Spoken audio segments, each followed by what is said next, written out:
start blocking in some space. Now in Unreal Engine, we now use meters and centimeters for things, but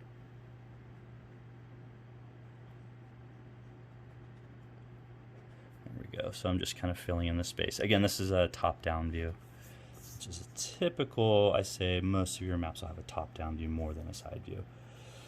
And then maybe there's like a castle wall or city wall here, walled city, and the walled city has some fortifications.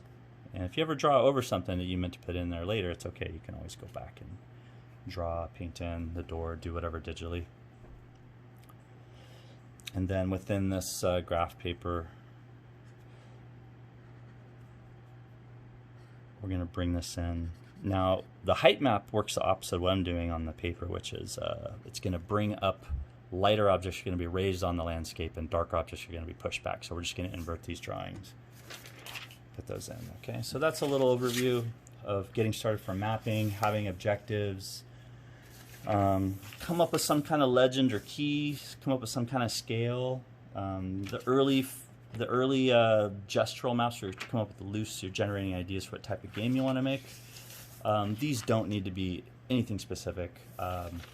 I would have probably filled this page here with maybe 6 different smaller gestural drawings, so I can kind of do that now. I can go in here and just hold it a little bit looser like you would in figure drawing class, right? So kind of, here's one mountain range right there, side, more of an elevation style, right?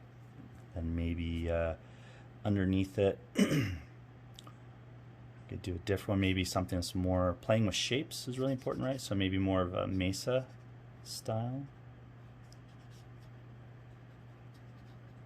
Maybe throw in some, I think I just started putting in an arcade or a colonnade, a big giant one. Just working on some Greek stuff, right? Of course, you have the Parthenon style. So architectural stuff in there.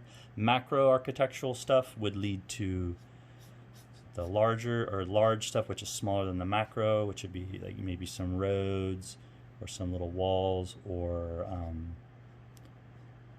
aqueducts, bringing water into town. If we're gonna go sci-fi with this, of course, angles. We're gonna do Halo, Mass Effect, Dune. As soon as you add in, oh man, that didn't come out right.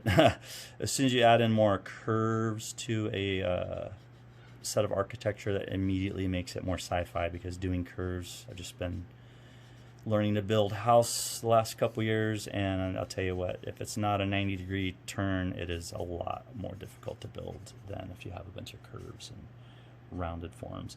And adding in, playing with circles, half circles, just kind of scribble around and think about what might be going through there. Is this a landing base? Are there little ships or large ships for that matter?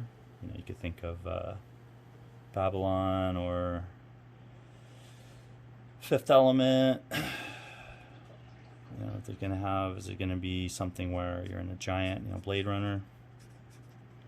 And this is where your value comes in handy, right? I'm on the watercolor paper. Now this could have been just cheap. You could go buy a pack of 500 sheets of just the cheapest printer paper possible and do this all on printer paper, no problem. I'm just kind of encouraging you to try new mediums. Here's my medium tone gray. So now if I go into medium tone gray, I can kind of maybe fill in some spaces and some other features of architecture, and then maybe think about what my pathing is. So all of these, once they're shown to the team, can help generate ideas for your game. It's also good to put notes with your drawings. Ooh, the end of that is toast. It doesn't work anymore. So add notes. This turned out to be a little longer than I wanted. So like right here, I have like Beast Caravan. NPCs, non-player character.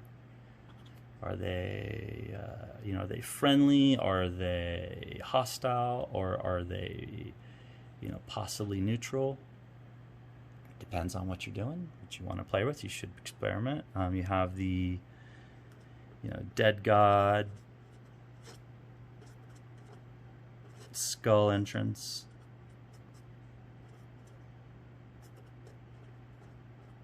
You have the up here, High Mountain Peak. That maybe this would be a treacherous journey up here. So we'll do.